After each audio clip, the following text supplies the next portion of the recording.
Sejam muito bem-vindos, meus queridos irmãos, minhas queridas irmãs em Cristo, a mais esse nosso momento de culto. Que Deus Pai, Filho e Espírito Santo estejam com todos nós nesse momento em que queremos meditar na Sua Santa Palavra.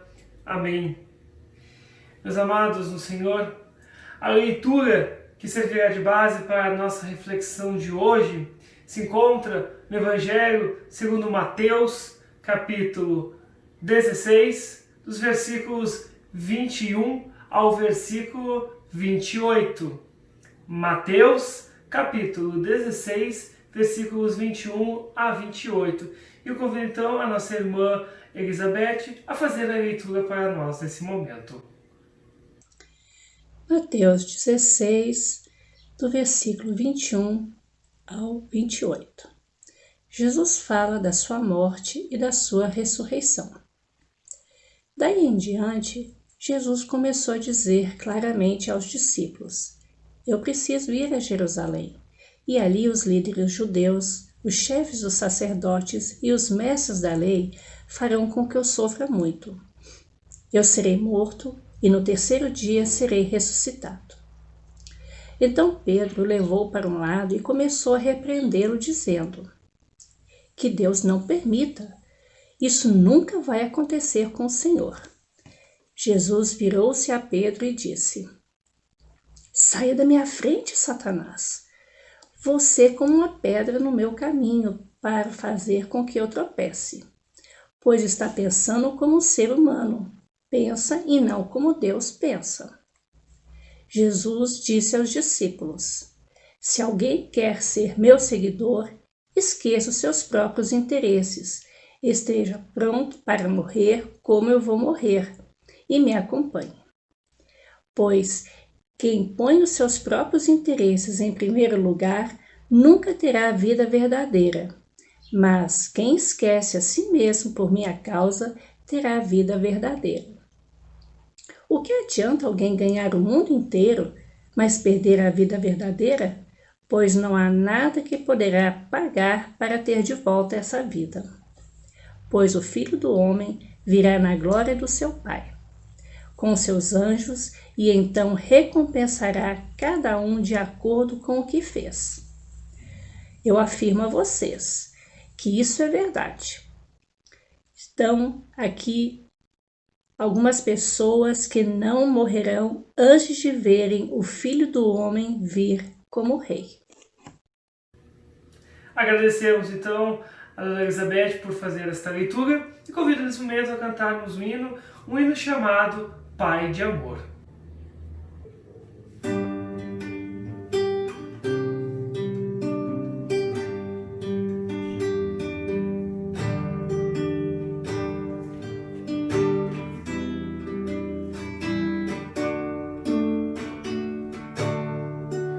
Pai de amor, gosto tanto de ti.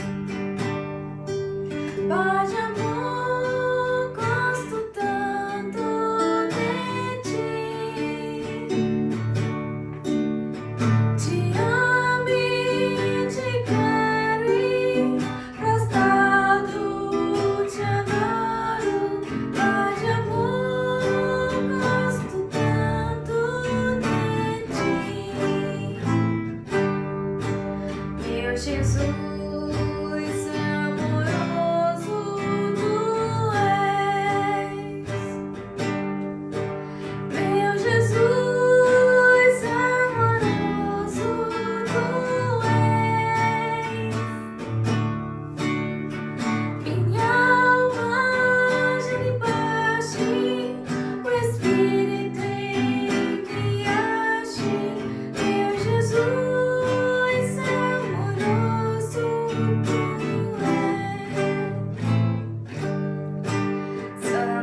amados no Senhor, o trecho do Evangelho que acabamos de ouvir, ele é uma continuação direta do Evangelho da semana passada, onde através da revelação de Deus Pai, Pedro declara a Cristo: Tu és o Messias, o Filho do Deus vivo.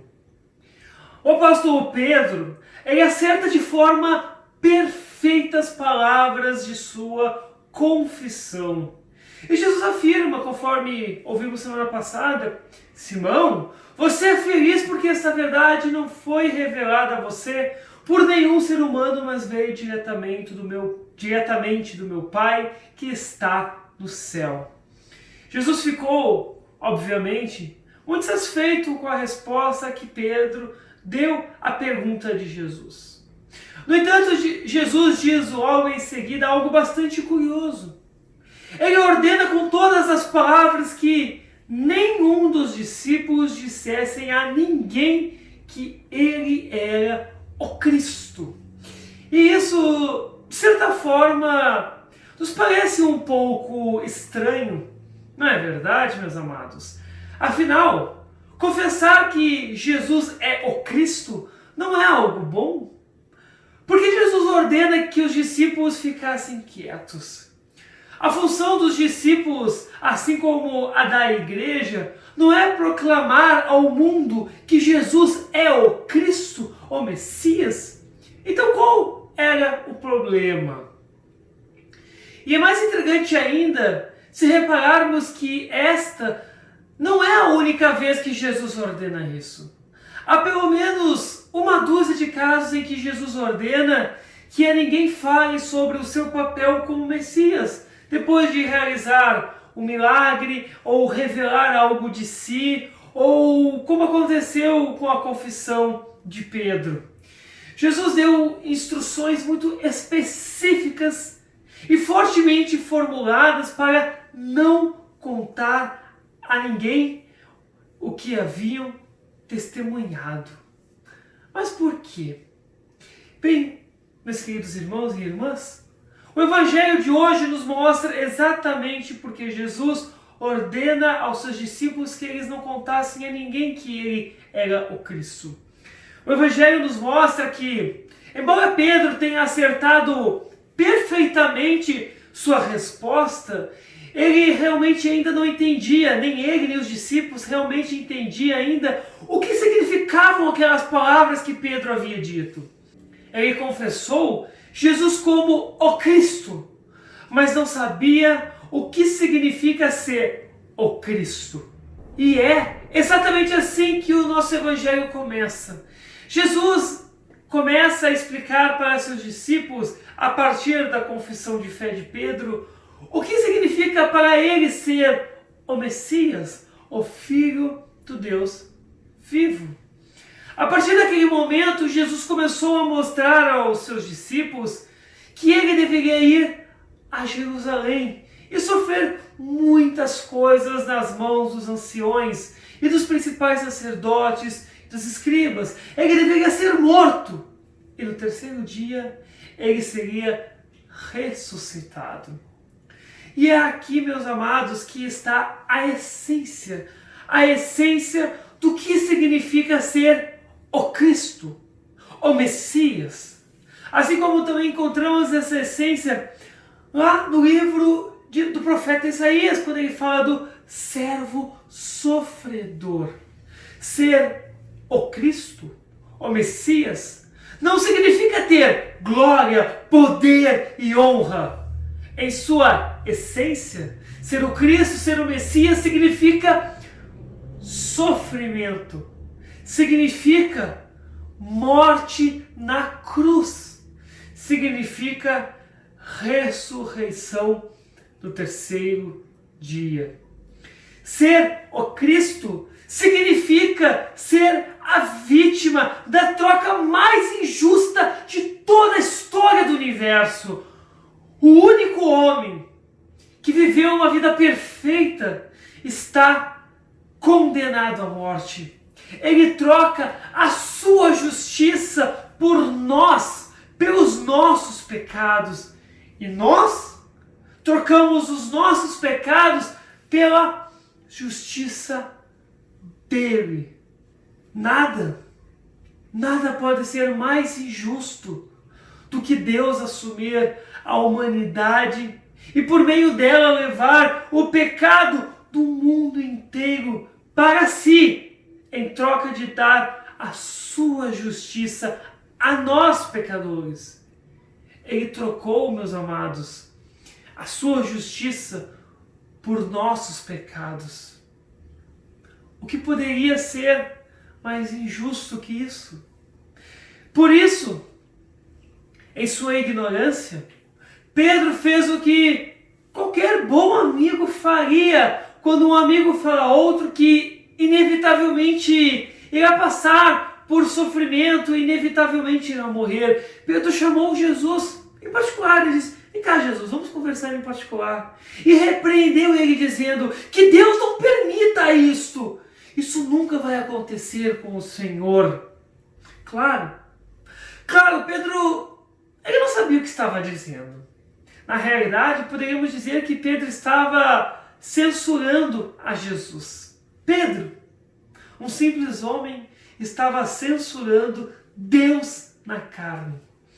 Pedro demonstrou claramente naquele momento que ele não entendia o que significava ser Jesus, o Cristo, o Filho do Deus vivo, a qual ele há pouco havia confessado que ele era.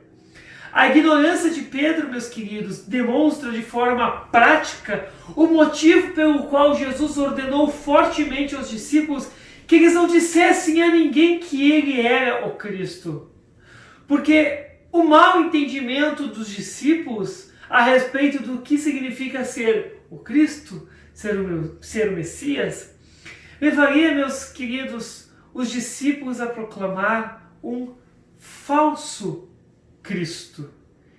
E Jesus imediatamente pôs fim à censura de Pedro. Ele se virou a Pedro e disse: saia da minha frente, Satanás! Você é como uma pedra no meu caminho para fazer com que eu tropece.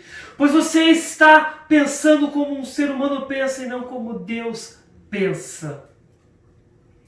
E, uau! É interessante que Jesus não apenas põe fim à repreensão de Pedro, mas também o acusou de ser um agente de Satanás.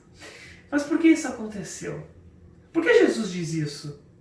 Bem, meus amados, Jesus já tinha ouvido palavras muito semelhantes à de Pedro. Quando Jesus vai ao deserto, após seu batismo, a fim de ser tentado, Satanás o levou a uma montanha muito alta. E lá de cima da montanha, Satanás mostra a Jesus todos os reinos do mundo e toda a sua glória. E então Satanás diz a Jesus: eu lhe darei tudo isso se você se ajoelhar e me adorar. Satanás sempre quis que Jesus pecasse, digamos, um atalho, que Jesus evitasse a cruz, que Jesus se tornasse popular da maneira mais fácil, que Jesus se tornasse o rei sem precisar morrer. Satanás estava sempre pronto a oferecer a Jesus o mundo inteiro se Jesus o adorasse apenas uma única vez, nem que fosse por 1/1000 de segundo. E naquela ocasião, no deserto, Jesus disse a Satanás: vai embora, Satanás! As Escrituras Sagradas afirmam: adore o Senhor, seu Deus, e sirva somente a Ele.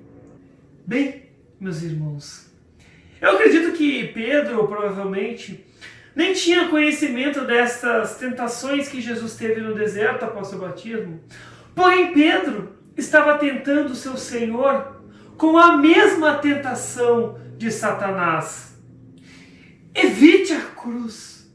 Pegue o caminho mais fácil. Existem outras formas de se tornar o rei de todos, além de ir para a morte? Essa conversa de morte não faz sentido. E bem, se já é ruim o suficiente ouvir essa tentação do inimigo, imagina ter que ouvir ela do seu amigo.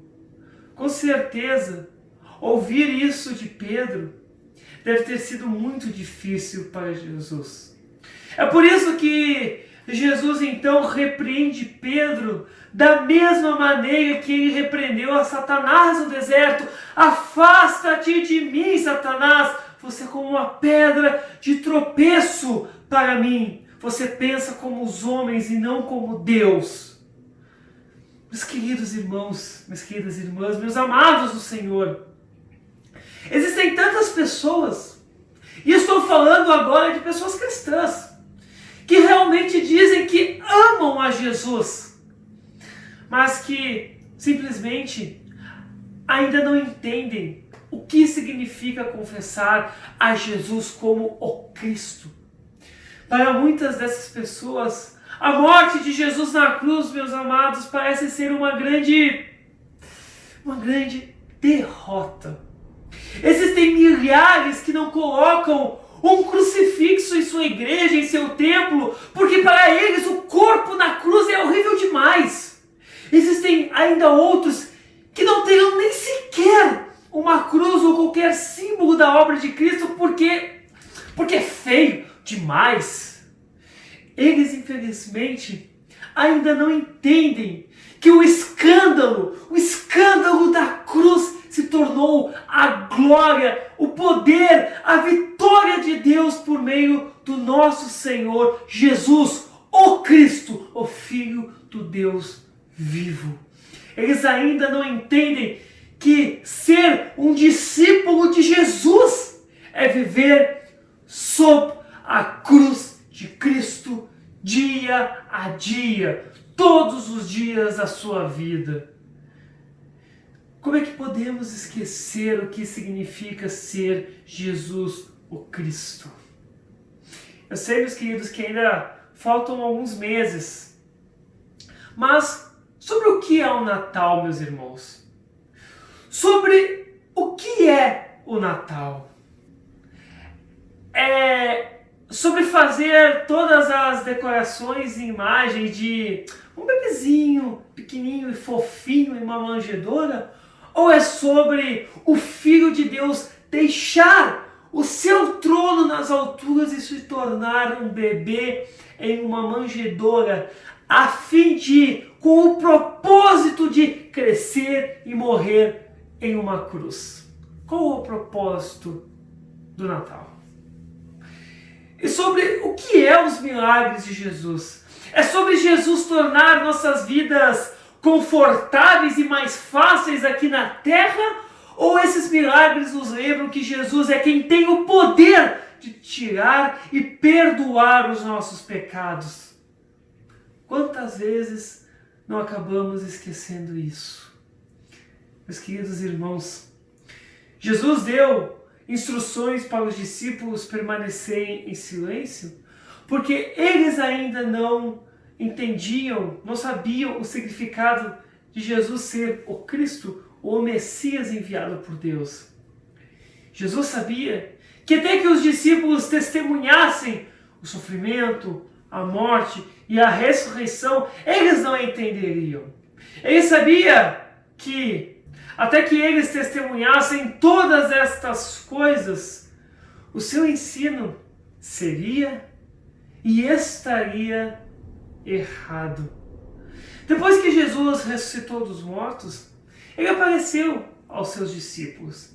Ele abriu a mente dos discípulos através do Espírito Santo para que assim eles entendessem as Escrituras. E Jesus disse aos seus discípulos: o que está escrito é que o Messias tinha que sofrer e no terceiro dia ressuscitar. E que em nome dele a mensagem sobre o arrependimento e o perdão dos pecados seria anunciado para todas as nações, começando em Jerusalém. Vocês são testemunhas destas coisas. Foi somente depois de tudo isso que eles entenderam que ser o Cristo é sobre sofrimento, morte e ressurreição para o perdão dos pecados. E é aí que Jesus então finalmente os enviou como testemunhas ao mundo. Que Jesus os enviou ao mundo para eles dizerem então finalmente a todas as pessoas, todas as nações, todas as raças, em todas as línguas, em todos os lugares, que Jesus é o Messias, o Filho do Deus vivo. Esse, meus amados, é o fio de ouro que borda a palavra de Deus. Esta é a chave para o entendimento correto da Sagrada Escritura. O Antigo Testamento aponta para Cristo. O Novo Testamento fala sobre o Cristo. A vida, o sofrimento, a morte e a ressurreição de Jesus são o que torna a Bíblia uma carta de amor de Deus para nós, que nos oferece perdão, vida e salvação. Por fim, depois que Jesus ressuscita, Pedro e os demais discípulos compreenderam o que significa finalmente ser Jesus o Cristo. No Pentecostes, Pedro pregou a confissão que recebeu do Deus Pai. Ele entendeu tão bem que acabou perdendo a sua vida por causa dessa confissão. Pedro e os demais apóstolos sofreram muito por causa dessa confissão. E eles escreveram essa confissão para que a igreja pudesse transmiti-la de geração em geração. Agora, meus queridos irmãos, essa confissão de Pedro, essa confissão da igreja é nossa.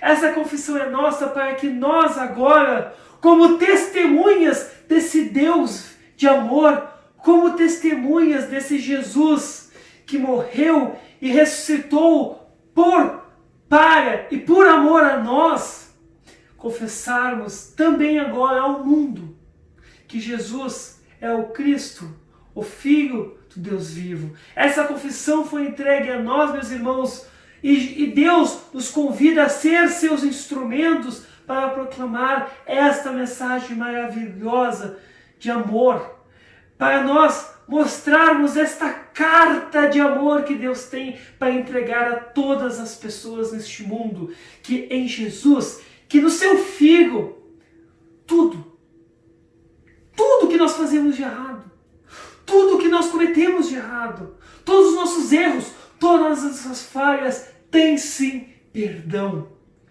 Que nós temos sim esperança de vida, de perdão, de salvação em Jesus Cristo.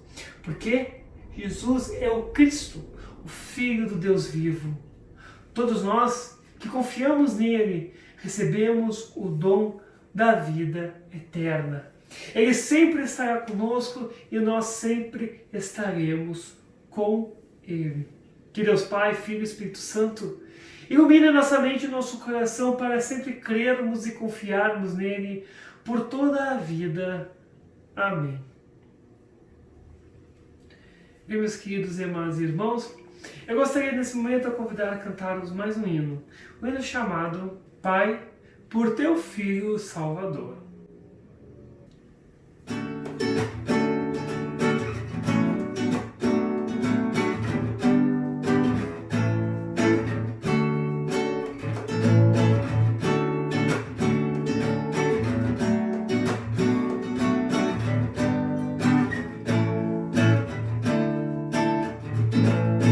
Pai, por teu Filho Salvador, dá-nos a consolação do teu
Meus queridos irmãos e irmãs, então eu gostaria nesse momento de convidar a orarmos a nosso Deus Celestial.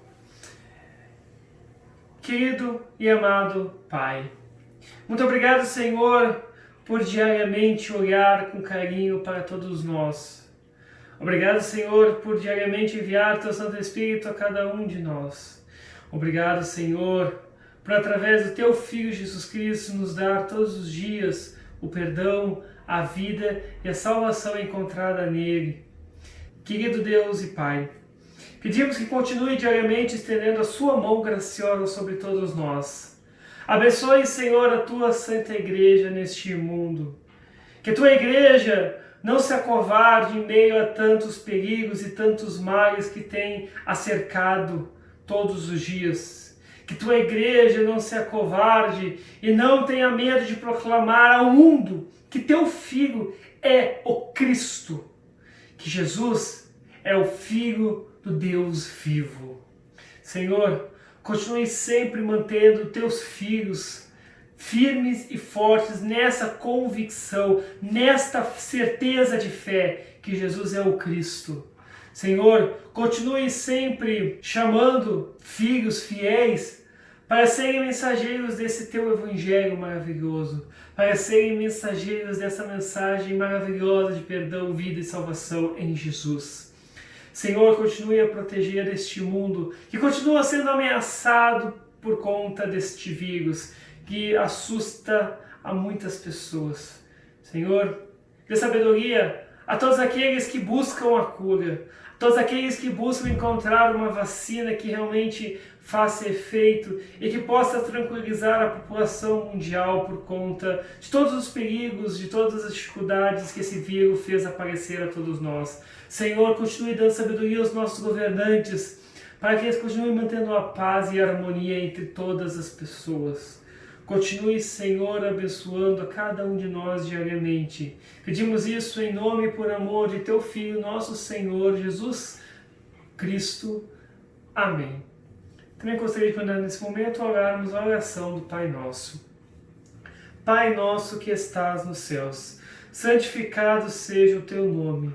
Venha o Teu reino, seja feita a Tua vontade, assim na terra como no céu. O pão nosso de cada dia nos dá hoje e perdoa-nos as nossas dívidas, assim como nós também perdoamos aos nossos devedores. E não nos deixes cair em tentação, mas livra-nos do mal, pois Teu é o reino, o poder e a glória para sempre. Amém. Receba a bênção do Senhor. O Senhor te abençoe e te guarde. O Senhor faça resplandecer o seu rosto sobre ti e tenha misericórdia de ti. O Senhor sobre ti levante o seu rosto e te dê a paz. Amém. Bem, meus amados irmãos e irmãs, chegamos ao fim de mais um momento cultico. Agradeço mais essa oportunidade de estar aí com você, levando essa mensagem maravilhosa de nosso Senhor, de nosso Deus, de nosso Pai. Que Deus continue abençoando todos vocês, que Deus continue confortando todos vocês por conta dessas dificuldades que temos atravessado. Que Deus continue protegendo vocês para que vocês todos consigam atravessar este momento com tranquilidade, com paz, e que todas as dificuldades que têm surgido em sua vida, que elas cessem, que elas terminem, que vocês possam olhar para o amanhã com novos olhos, com olhos de esperança, com olhos de paz, com olhos principalmente de amor. Que Deus abençoe todos vocês hoje e sempre. Amém.